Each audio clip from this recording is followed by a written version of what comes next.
good morning po ulit. Magandang umaga. We will start with our lecture. But before that, I'd like to introduce myself. I'm Danielle Guillen, and I'm actually the manager of the Catalyzing for New Mobility in Cities, and our case is actually Metro Manila. This training lecture under our Finding New Mobility convening series is basically we want to introduce also what we're really advocating for. And this is a little bit personal for me because I was once part of the GIZ training on sustainable transport, and it was way back in 2007. And at that time, I was still a student in the University of Tsukuba in Japan and was doing my graduate studies there. And it was actually a training for the Indians and the Chinese. And for some reason, I got invited. Maybe it's also because I was like really proactive, and I also like to bridge the academic and the actual or the implementation of that program. And I think in some of their conferences, I met representative of GIZ, who is Manfred, who was the one who actually helped design this program. So that was in 2007, and I met many Indian participants and Chinese, and we were talking about sustainable transport. So I think this is a big improvement from that lecture training program.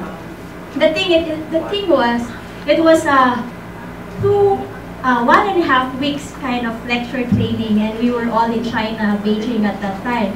But maybe what's really inspiring, my classmates then, the Indians, were actually the ones now leading the program in their country, in India. So last year in December, and that's where we met Miss Allen, Heather. We were in the Environmentally Sustainable Transport lecture in Environmentally Sustainable Transport Forum in New Delhi.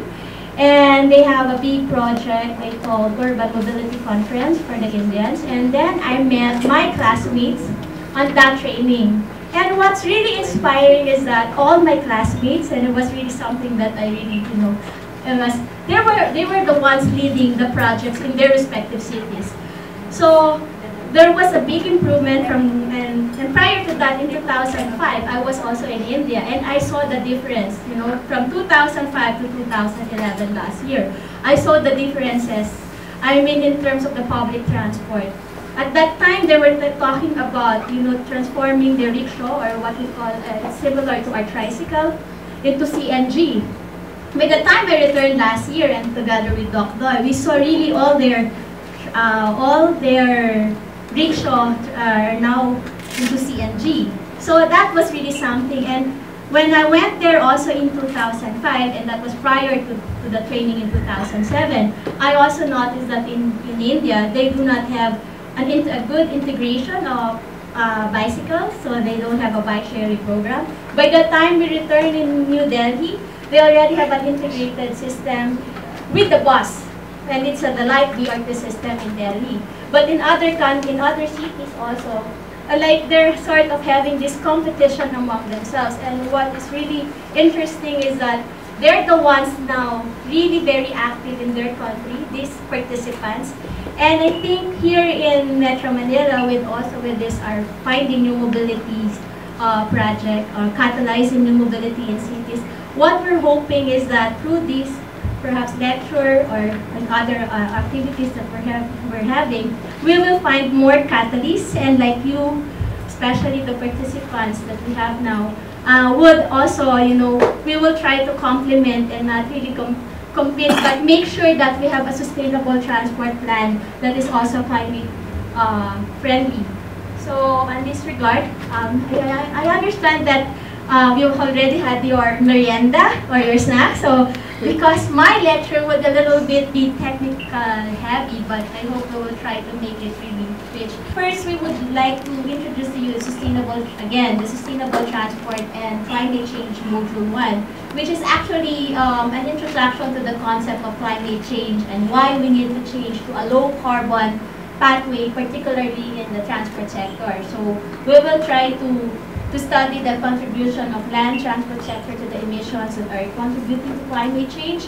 and also find out these drivers of this emission and the importance of data collection and measurement, and find out, briefly the strategies that can be used to control GHG emissions from the sector, and find out the wider benefits of pursuing a low carbon transport.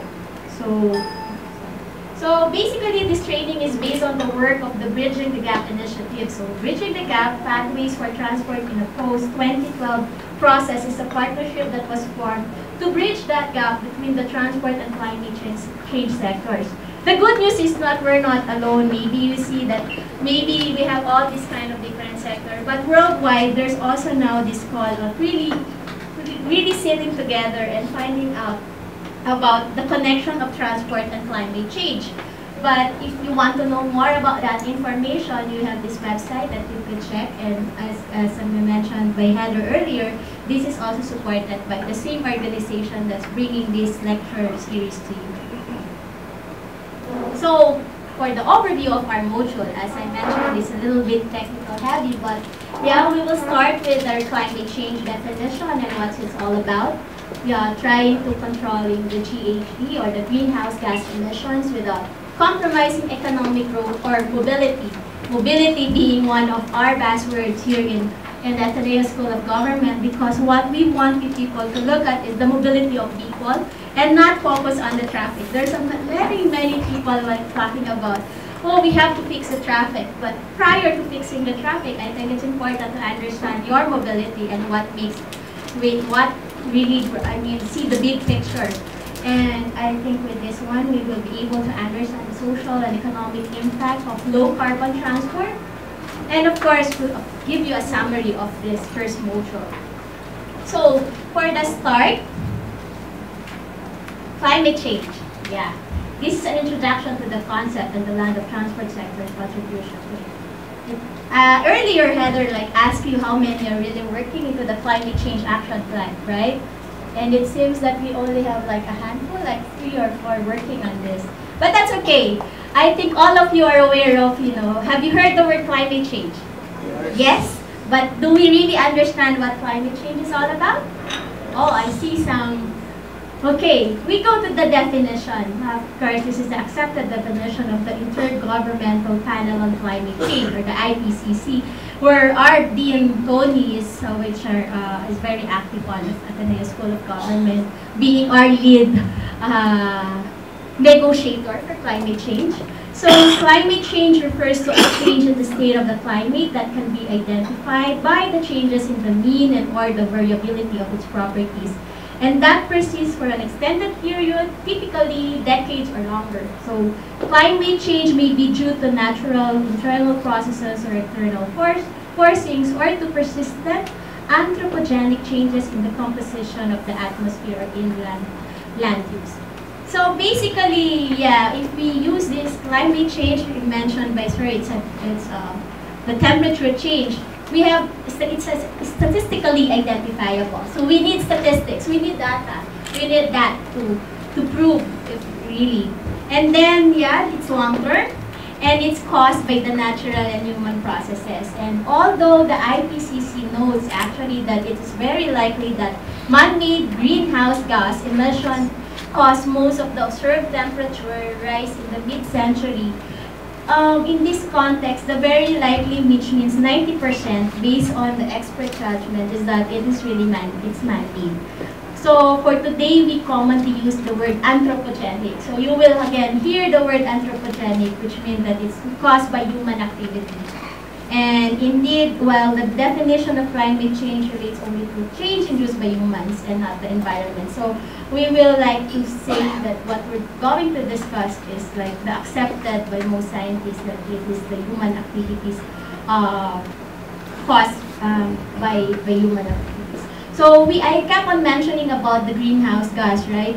And there are actually 7 greenhouse gases, and one of these is the carbon dioxide, or the CO2, and this is the one that is most commonly associated with transport, and which we all know is caused from the burning of fossil fuel. And I think that most of you can really relate on that. And studies show that CO2 is actually recorded by some as being one that is very problematic because it stays in the atmosphere for a long period of time. So I think for those very active on the air pollution aspect, this is really something that we need to work on together. And statistically, as I mentioned, now I'm showing you the graph on why do we need to address the climate change. So this is what you would see that statistically it's really changing, as I mentioned earlier. So the global average temperatures have increased by nearly 0.8 degrees centigrade. So from 1850, which is the late 19th century, approximately there's a 0.2 degrees centigrade per decade for the past 25 years. So you can see like this change. And the IPCC initially states that the observed average temperature increases since the 1950s are very likely due to the increases in the anthropogenic GHG or the greenhouse gas emission. So the IPCC actually set a limit for global temperatures based on scientific analysis and data that should not be exceeded.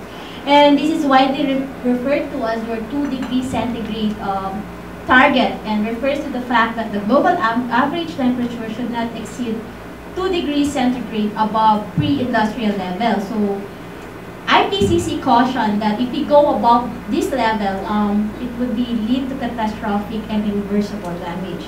So there has been a lack of consensus on whether one temperature increase will create a tipping point for our ability to change for the climate change, and so and what would be that tipping point. But let's just show you the next slide, which is what the an international energy agency mentioned, that cutting emissions sufficiently to meet the 2-degree goal would require a far-reaching transformation of the global energy system. But reaching that goal would require a phenomenal policy push by governments worldwide. So this is the general consensus, and based on the study that has been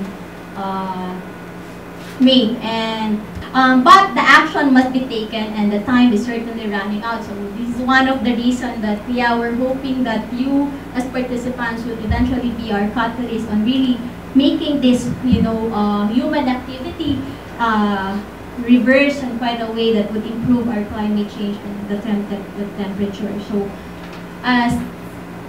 and for just to give you what this 2 degrees centigrade target can be met. So the IEA also did a study in 2009, and they showed that if we use the reference scenario, like this would be your 1.44 tons budget of the greenhouse effect. So under the business as usual scenario, which is our reference scenario, without the target intervention, we would not only miss the 2-degree target, but in fact experience a temperature increase. And I think Steph already mentioned that maybe it's already 4 degrees centigrade, right? But such a high temperature would be fairly catastrophic, as we know, would have effect on your livelihood, on the agriculture, and all these things. But on the other hand, the 450 scenario shown on the chart indicates that the IEA predict the cumulative level of carbon degree emission would be only 50% of the change meeting the 2-degree target. So the scenario would still require radical and what you call coordinated policy action across region, and we are part of that region. So this is actually the most accepted target, but it still requires enormous effort from all sectors. And as you can see, the difference from having a 75-degree probability chance of keeping the 2 degree Celsius means that we have to set a carbon budget of 1 ton of carbon per capita. So we're talking in terms of capita. And the 450 scenario would mean that you have a 1.5 ton target. This reduction in process is what we actually call the climate change mitigation. So we're in the mitigation part and not on the adaptation. So just to give you,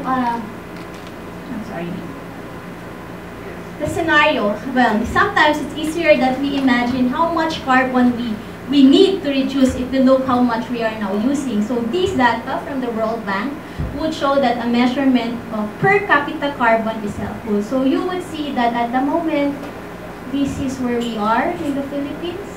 So this is your per capita carbon dioxide emission, metric amount per capita.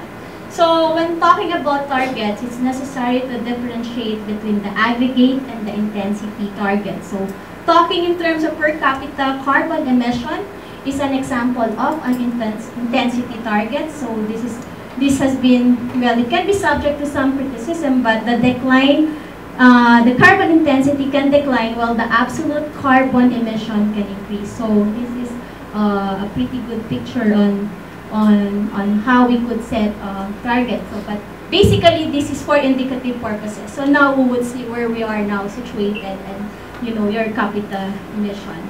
By sector, the greenhouse gas emission, as I earlier mentioned, and this is how it would look like. So as you can see, the figure shows an economy-wide breakdown of the anthropogenic GHG emission, and it shows that obviously transport sector is 13% of the GHG emission, with only 4 other higher proportion of emission from the agriculture, your forestry. So the negative impact of human activity on climate change therefore cannot be mitigated against without the concerted emission reduction in the transport sector. You know, what's interesting with transport is your transport actually involves all this other, you know, agriculture needs your transportation, the industry needs the transportation, your energy needs the transportation.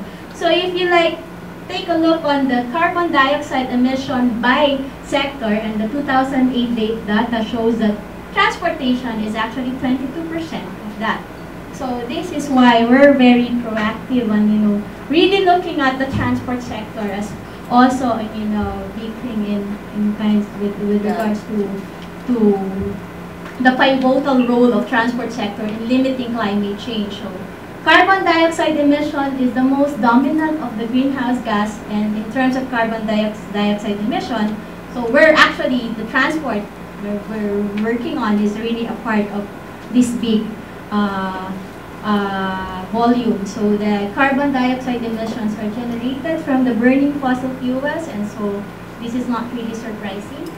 So we go now to the transport sector carbon dioxide emission. I think this is something that would be really interesting. So again, this figure is derived from the IEA data that shows that not only emissions from the transport sector are high, but they're actually increasing. So this includes the international maritime bunkers and aviation. So this includes your aviation. And you can see that from 1980 to 2006, and then also the projection is like quite high. So we mentioned about non-OECD, so which is an organization for economic cooperation and development. So I think there are like 34 countries included in the OECD, and then you've got the non-OECD countries. So you can see the projection and the increase of transport sector emission. So historically, the majority of your carbon dioxide emission have been emitted from the OECD, or the rich countries, as they say. It's the group of rich countries.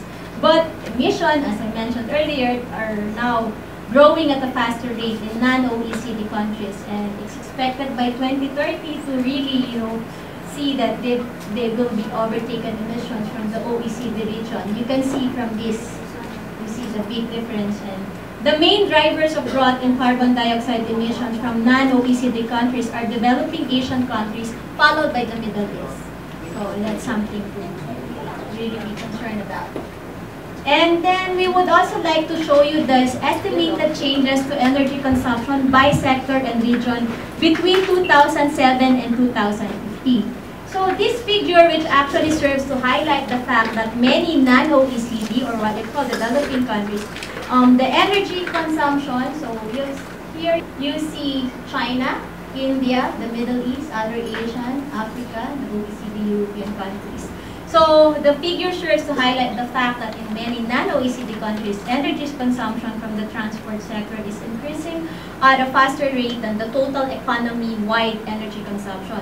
So this is true in many countries, and as CO2 emissions are generated by the burning fossils, and has a direct implication for the carbon dioxide emission from the transport sector. So the International Transport Forum, which is also part of the OECD, for example, highlighted that carbon dioxide emission from fuel combustion in their member countries between 1990 and 2005 increased by 18%, and overall there's a 23% increase in transport sector. So the most countries, carbon dioxide emissions are growing faster than the carbon emission from fuel consumption. So this basically would show that development. So now we go to the increase in transport vehicle and the activity we mentioned earlier on this connection. So you've got the passenger light vehicle fleet and the ownership rates in key region. So it demonstrates the link between the high and increasing energy consumption of the transport sector, going back to what we have earlier.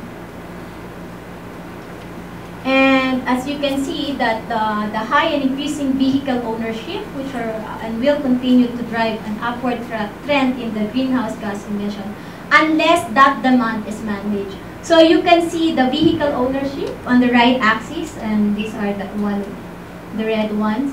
The vehicle per 1,000 people, so these are the number of people actually being served by those vehicles. So you see EU, the United States, so the China, India, Japan, and Russia. So basically these are estimates done by IEA, the International Energy Agency.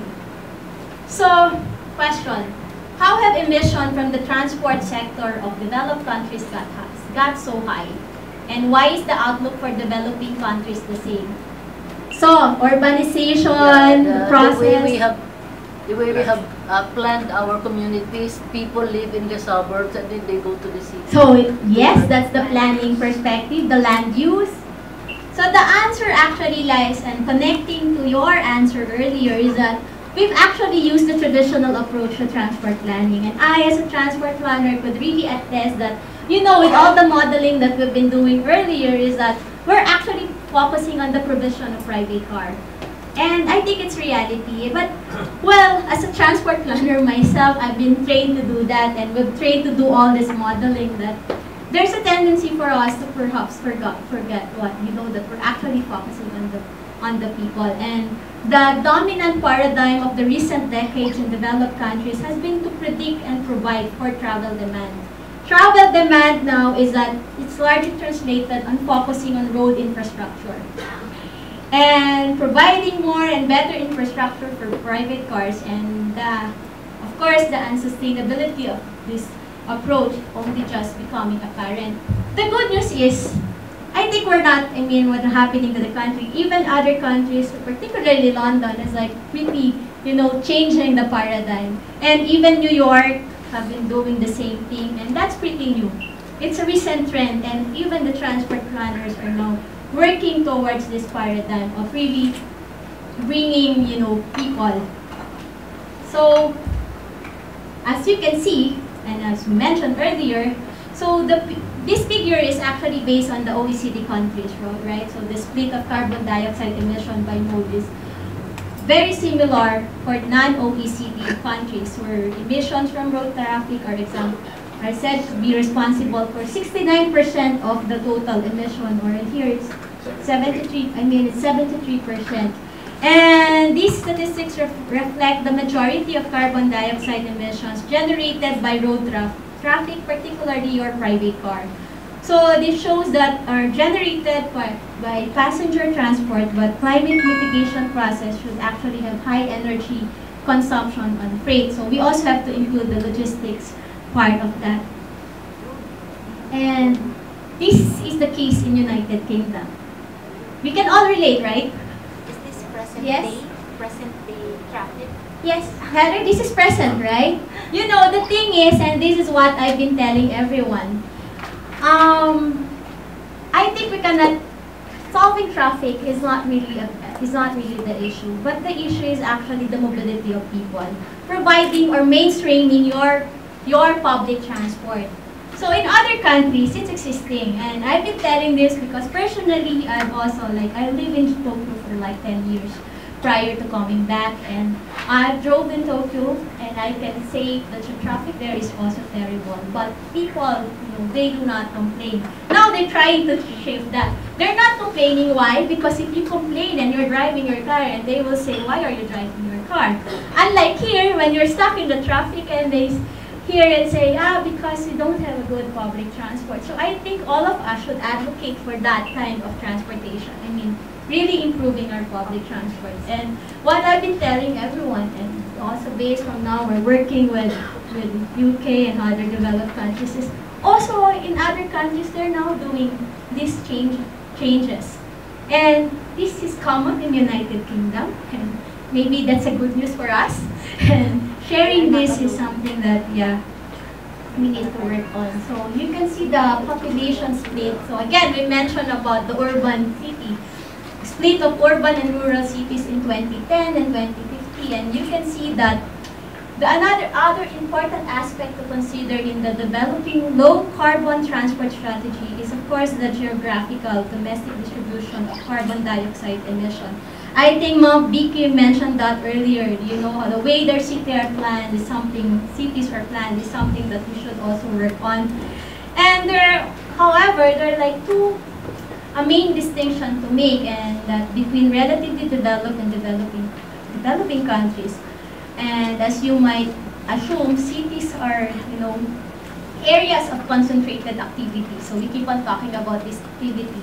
And the actual figures are nevertheless actually fairly surprising, because cities in metropolitan areas, or what we call urban agglomeration, houses more than 50% of the current global population. And I think that's the reality, right? All of us now live here in the city. And that actually contributes, according to statistics, 71% of the GHG emission. And we use 67% of all, actually use 67% of all energy. And it's actually estimated that more people will continue to live in the cities, and the largest, I think, increase is expected to take place in cities of developing countries. So this is something that, you know, really have something to really look on how the developing countries work on the split of their population. So I discussed about climate change. So I would like to, from the audience, maybe you can also give us a recap of what was discussed earlier, and how can, you know, this information be helpful to your particular city, to your current line of work. And, you know, this is also, you know, would help us, the group, on, you know, recognize really the important part of the module. Based on this module, it highlighted that climate change is really a global problem. So each and every one of us can do something about it. So I think based on the data that presented, we have shown all the graph, the presentation, that the Philippines is actually can do something about it, especially in sustainable transport. So you can help us with all the cities that you're working on. Hopefully, with enough officer on us. Thank you. Climate justice comes into my head. Climate justice. It's leading to that. But that kind of a call would lead to impasse and non-action if one calls for justice. So it also comes to my mind that even if we are small emitter, we have to do something, because what you showed also is when you do something, no matter how small your emission is, it brings benefit to the country. So this exercise is economically and socially beneficial. Maybe the climate change thing is just a bonus. So if we all do the same thing all together and not call for climate justice, it will do good for the world. That's what comes into my mind. Yes, sir, on this side. I would like to relate it with our to the Department of Health, because at DOH we have what we call the Healthy Lifestyle Program. Wow, yeah. Now with climate change also, I think it's also a change in lifestyle. No? So an individual, we could contribute. However, it's difficult because if it has something to do with the lifestyle, it has something, we need to change some behaviors. Yes, sir. So, yes? Sustainable transport is a global but requires local action, requires collective and integrated response. So, thank you, Heather, for writing, and this would also guide us toward the next module. But let's move on and see the controlling greenhouse gas emission without compromising economic growth or mobility. I think this also has relation to what we were talking earlier about the lifestyle and about the status quo type of thing. So let's start with this, this graph, right? So can emission from non-OECD countries be controlled without compromising economic growth? Yes, the answer is yes. Emissions and GDP can be decoupled. So it's just necessary to identify the best practices, to follow the success stories, and avoid mistakes made. So this figure, for example, clearly shows how a number of cities have managed to prosper while maintaining a relatively low modal share of private car. And I think the data would show, so this is in the 2006 data of the UIITP. I think this is where Heather worked earlier. It's the urban transport group. And you would see the most efficient pattern. So there you see Madrid, Amsterdam, and Tokyo. So then you see the European pattern, and you see the Northern American pattern. Earlier, I think my slides have indicated that carbon dioxide emission from land sector can be controlled without compromising mobility or external factors such as economic development. So to understand how this can be done, and what is first needed is for us to understand what drivers of gas GHG emissions are from this sector. So they use the word ASIF, or the drivers of emission from transport. A means, okay, this is interesting. A means the total activity or passenger or freight travel. So this is A, it means increasing transport activity. S is actually a general shift to private modes of transport. And I is what we call the relative low adoption of energy efficient technology. And then M is the continued reliance of fossil fuels. So actually the ASIF model is widely used for a model used to understand this scenario and understand the relationship between them. So once we understood the drivers of this, and then we can actually target and deal with individually, but we have a part of an integrated package of policies and measures. So as you can see, G, your carbon emission from transport, is actually equal to your total activity. And the modal structure for travel mode is actually composed of your modal travel share and the load factor. So we also have to consider the load factor of your of the mode used in the transport sector. And then you've got the modal energy intensity. So we have to understand that, you know, the load factor affects your energy intensity, and this is also affected by your fuel intensity and your technical energy efficiency, and of course your vehicle characteristics. So it's again important that we understand, you know, the whole scenario of what we're looking at and see the road impact, the driver cycle, and then we go to the traffic scenario. So basically, this is what you call your drivers of emission for transport. So what we have is a model, what we call avoid, shift, improve. And I think with the new mobility framework, this is what we're also adapting. So we have and not just new mobility, but of course GIZ and with other high-profile institutions working on this program. And we're advocating for this avoid, shift, improve to transport strategy, because we believe that there's a need for a holistic approach that target all the drivers of your greenhouse gas emission from the land transport, or basically your carbon dioxide. So first we discussed about, I want to mention about the avoid.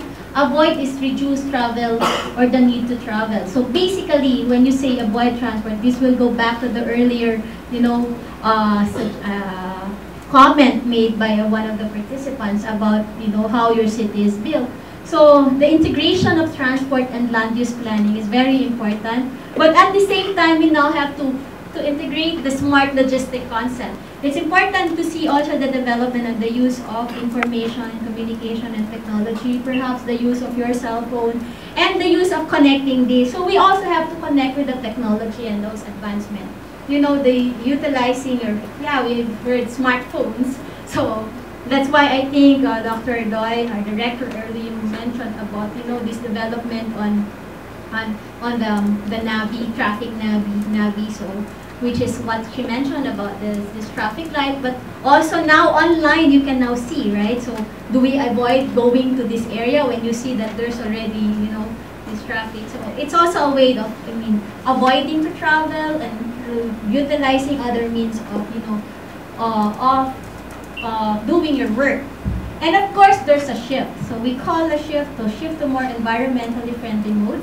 So here we introduce the concept of transport demand management, and I think most of us, I mean many transport runners are like working on this one. The mode shift to non-motorized transport, which was earlier mentioned by Martes, and the mode shift to public transport. That's the thing. We need to really, you know, I think be proactive and, you know, utilize, I mean, making sure that we're able to utilize all the available public transport mode.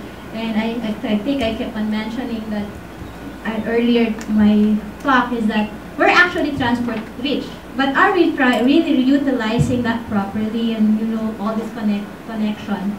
And how do we really shift to a public transport mode? And given that, you know, maybe we have some issues in the infrastructure, but it's also something that we're trying to address. So you've got the transport demand management, I mean the shift to more environmentally friendly mode, and I think this is also where in the case of the Philippines, the technology, I think now we have e-bus, right? I think with the Victory liners coming in with new bus technology, the e-jeeps, and then perhaps your e-trike. But of course, we all know that there might be some issues that we have to work on, but these are some of, you know, trying to address that these are the strategies that we want to address, to use. And of course, you've got the improve. Improve is the energy efficiency of transport mode and vehicle technology. So now you talk about the low friction lubricants, the optimal tire pressure. So you really work on that technology on this level and improving this. And of course, also utilize, if you're driving a car, make sure that you're eco driving. So it's like raising that awareness. So that's the thing, I think, even Heather was like telling, we're not really against car. But at the end of the day, what we want is really, you know, a very good option that people would, you know, the behavioral shift would come, you know, inward from us. And not because I don't think at the end of it, we always have an option. And so, of course, the shift to alternative fuel. So, this is one of my favorite avoid, shift, improve practice. I mean, one of my favorite slides is that shopping, right? So when you say shopping, what's your starting point? Always, right? A household requires a wide range of goods with varying frequency. So maybe I'll ask one. When you shop, where do you usually go? Is it somewhere close to your place, or you want to go outside really? Close to my place? Or do we have that common? Yes? Is it quite close to your place? So first decision is how far do you have to go? So then you you use the word smart infrastructure. So you have to plan so that you could reduce the need for traveling. So you try to avoid and reduce your travel. Second decision, but if you have no option, what will you do, right? Which mode of transport will you have to go? So this is also something that we want to promote, like encourage the use of non-motorized and public transport. But to do that, of course, we need to ensure that we have also a good public transport and we're able to integrate non-motorized transport. So it's also something that I think all of us should also, you know, see the beauty, especially with the lifestyle change that someone is mentioning, because it's also something that has an effect personally. Then, of course, the type of vehicle use, so the need to reduce car size, and consider using alternative fuel to improve. So basically, the ASI, or the avoid, shift, improve approach can be used as a policy framework and only able to discuss strategy level, but also its application to a single trip, such as this one. It's a small trip, but it's something that I think concerns all of us, right? So, the next is, how can unnecessary trips be avoided? Like, if not just shopping and coming, you really have to go, especially you have to attend our seminar, right? I mean, this lecture. So, first is you've got the smart logistics. I think I mentioned that earlier. You've got the high density mixed land use planning, and I think our real estate thing, I mean, I was like answering that. Of course, I mentioned the information communication technology, also smart pricing, and the need to restrict parking supply. Even in Ateneo, like you're here, yes, we're also trying to address that. And I think it's right now the university is also doing some studies on that, and hopefully by next year we'll be able to really show that Ateneo is like also responding to this call. And then here would show you the reducing travel demand in practice. So the example that we have here is Toronto. So for those of that, you've got the carbon, I think because it's the only one with a study that we could utilize. So as we mentioned, we want evidence-based studies that shows how it is in other countries. So this is the carbon footprints of journeys by residents in 3 different neighborhoods in Toronto. So you've got the East York, Eagle Coke, and the Walby. You've seen the high-density apartment complexes within walking distance to a shopping center. So actually, it's equal to 1.31 tons of carbon dioxide per capita. Then you've got the high-density single-family close to the city center and accessible by public transport. And then you've got the suburb with a large, low-density single-family homes that are distant from commercial apps. So this is actually, you see the differences, and you see the role of, your carbon dioxide and how your urban planning really plays a role in this one.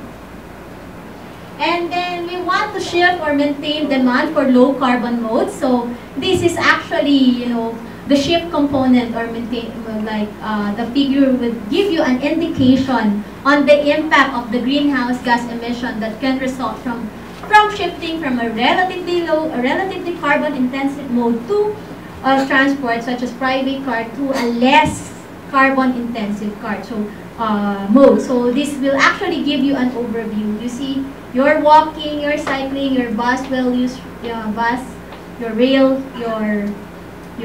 on the normal suburban. Of course, your car, like your large model is SUV, which I think is now, really increasing its population in Metro Manila. Your average car model, and of course, your most efficient kind of car being utilized. So we also have to highlight that as much as in the developing world, walking is still a dominant mode, and yet we all know that it has received less attention, and infrastructure is poor, and oftentimes really had an issue. I think we can all relate to that, right? I mean, the walking thing.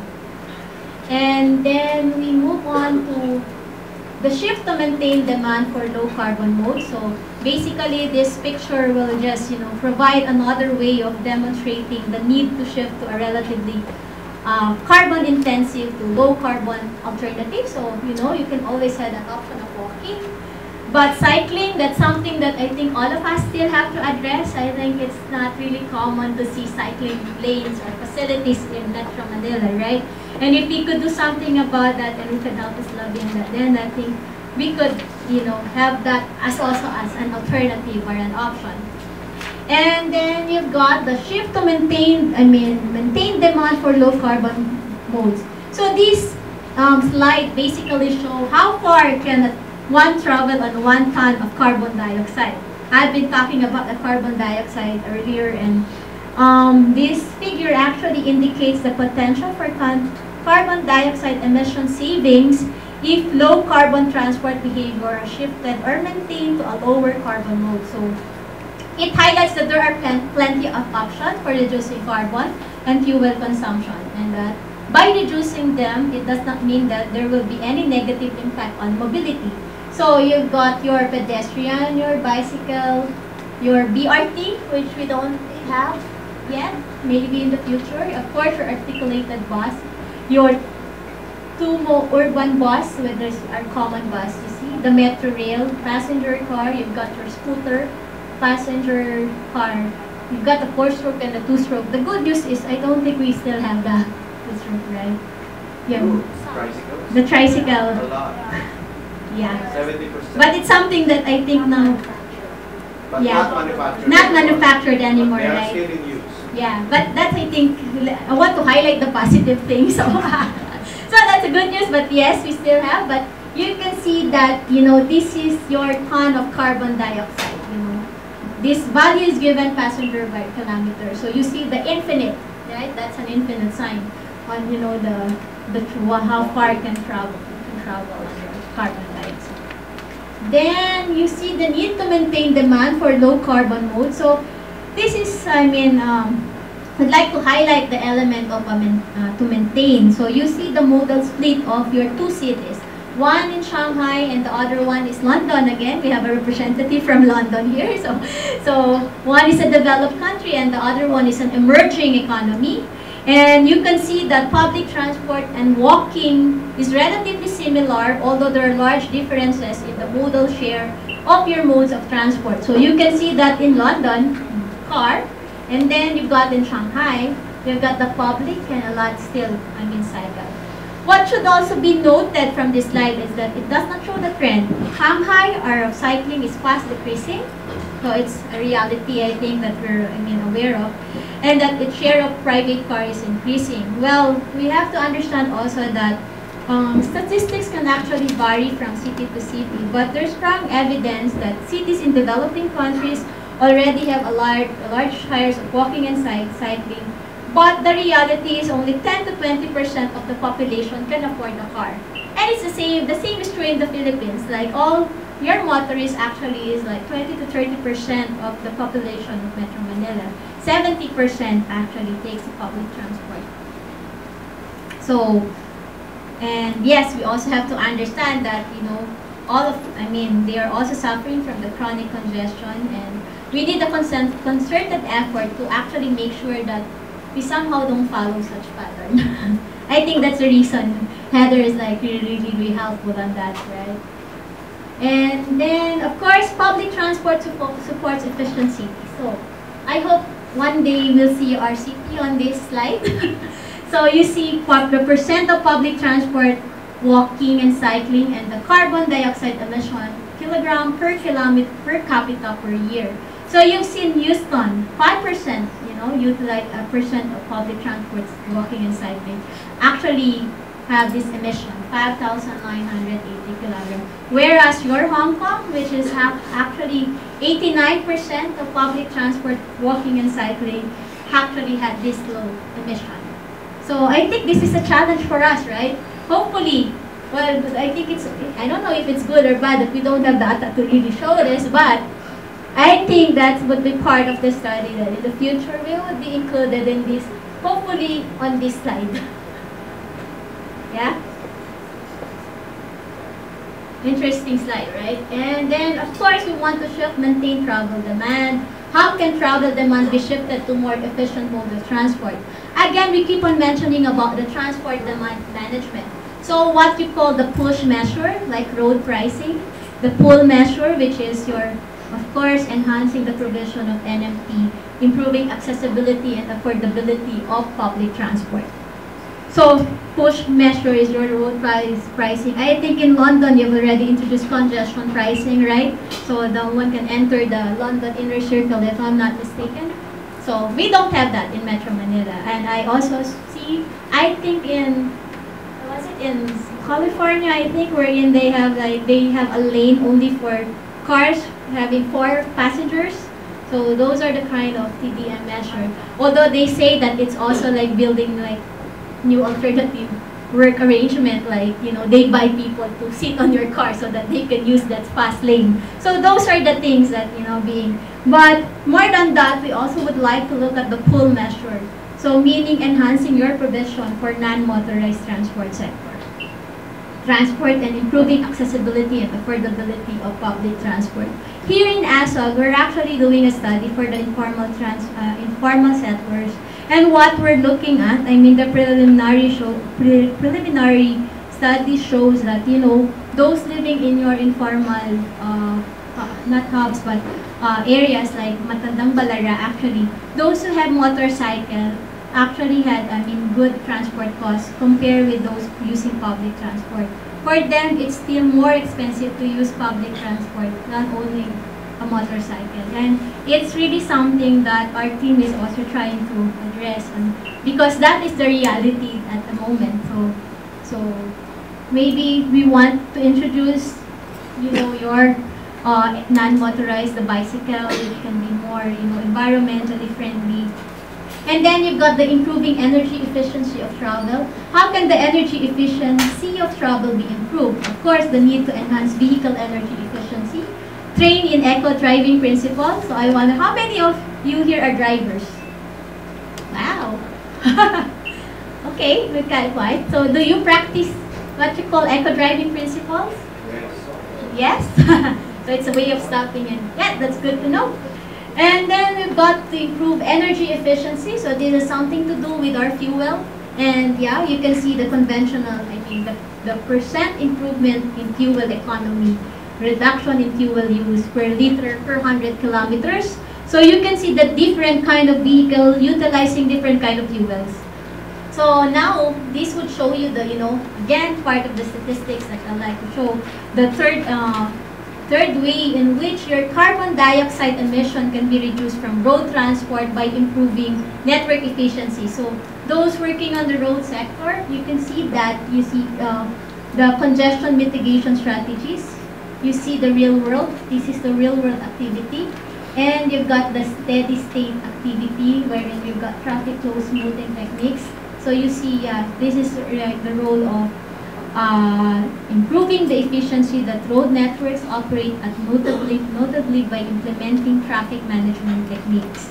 So vehicle flow can be managed so that the vehicle travel at the most efficient speed with respect to carbon dioxide emission. So again, going back to the carbon dioxide emission, gram in millimeters.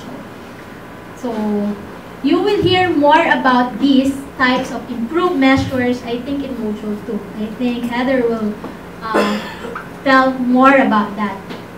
And then you've got the impact of a void shift improve. So again, improved measures, and you've got the business as usual. So this is actually a summary of what I've been talking earlier, the ASI approach. So this has been produced by the European Environment Agency.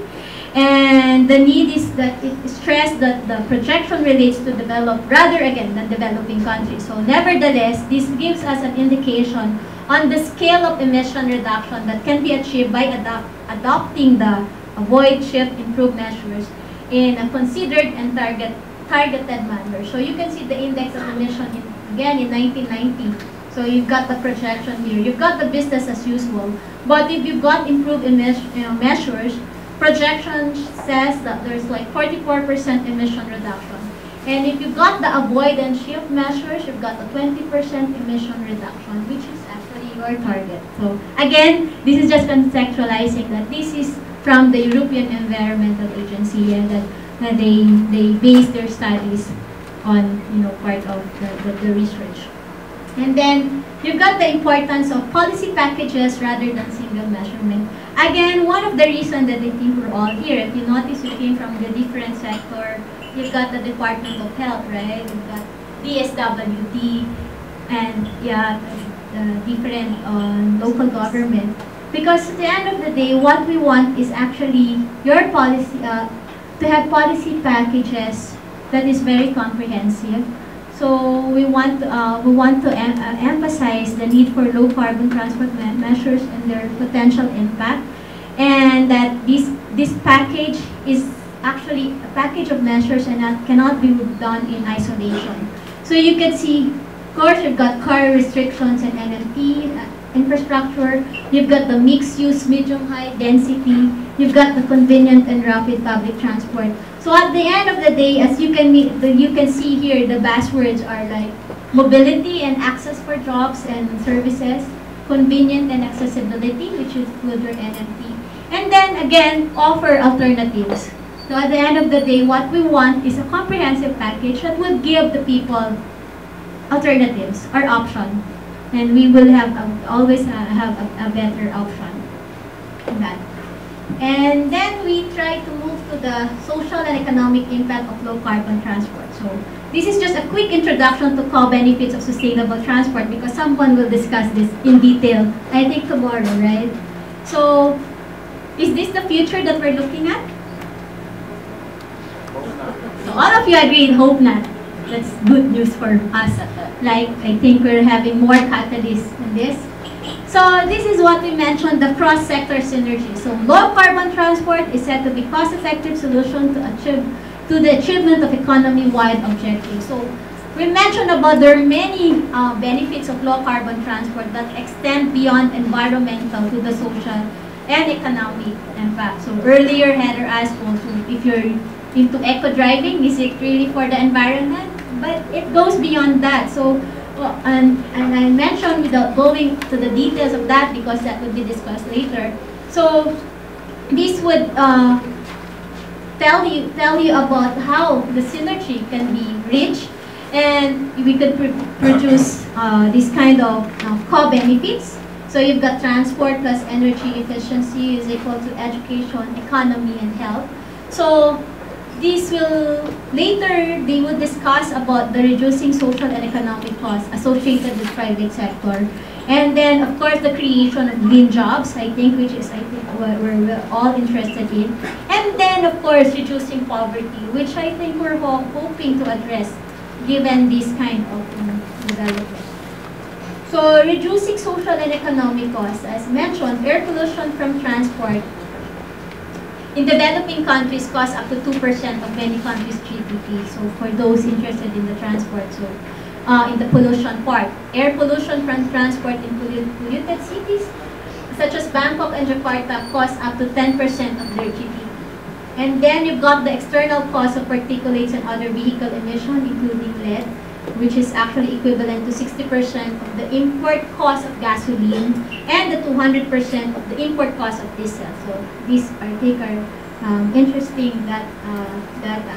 So congestion increases public transport operating costs by 10% in Rio and 16% in Sao Paulo, which is in Latin America, Brazil. And I think we could relate to the story of Brazil. And congestion and associated road traffic delays and unreliability can reduce growth of GDP. Basically, I will go to the summary. I think we're on time. So, the carbon-intensive transport system of developed countries are not sustainable. And who else could prove that to us but our speaker also from London? And then transport cannot be sustainable unless it is low carbon. So I think I keep on discussing about what is this low carbon transport earlier. And a low carbon development trajectory does not restrict economic development or mobility. At the end of the day, we want to be mobile. I mean, mobility means either not moving, not reducing your travel, but accomplishing your work, right? So that we show the economic development. But at the same time, going to the places where you want to go and where you can accomplish something, but making sure that it's really, your carbon footprint is not as high as it used to be. And then you've got the concept underlying low carbon transport system, which is not really complex, but for some reason, we're all having a hard time really capturing the essence of it.